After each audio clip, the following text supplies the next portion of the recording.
Hello, I'm Jorge Aguilar, Superintendent of Sac City Unified School District. Our district was recently made aware of an incident that occurred at Kit Carson International Academy, where a teacher made a racist and derogatory statement during their instructional time with students. To be clear, these statements do not reflect the values of our district, and we condemn racism in any form.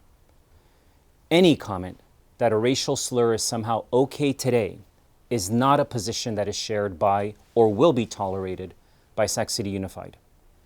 Our district will investigate this matter and take appropriate action. Sac City Unified is one of the most diverse school districts in the country, and I take great pride in leading it, as well as in being a resident of this community. Please know that our district is taking steps to address systemic racism and its impacts on our students. This includes anti-racist training for our Board of Education, district leaders, and school site leaders through training that acknowledges and addresses our nation's history so that we can provide students with the tools to look critically at how racism is systemically ingrained into our history, our culture, and our institutions.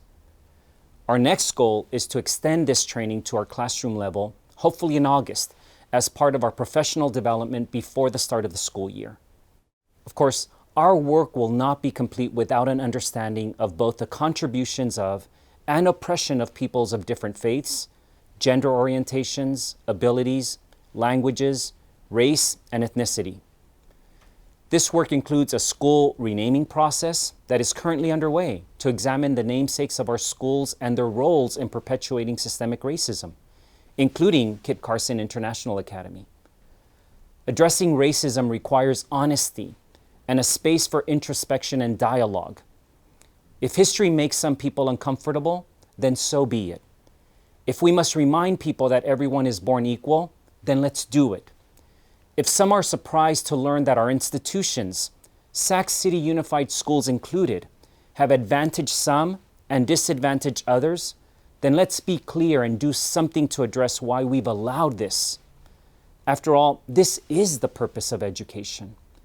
And this space must be safe for our students.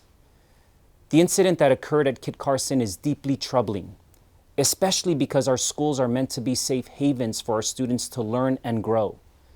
They are a place where we must be breaking down walls, not building them up. As your superintendent, upon learning of this incident, I directed that an investigation be conducted. I've also directed staff to identify supports to our students who were impacted by this incident. Our district takes this issue very seriously, and I apologize to students who experienced this unacceptable commentary in their classroom, as well as the entire district and school site community. Over the next few days, we will be reaching out to each student directly to offer and provide individualized support. Our students must have the opportunity to heal and express their feelings about this incident in a supportive and positive space. And I urge our community to continue this dialogue, continue holding leaders and institutions accountable, even when it is hard or uncomfortable for the very reasons that I stated earlier. It's these frank discussions we need as we continue to work together in order to achieve our vision of equity, access, and social justice in Sac City Unified.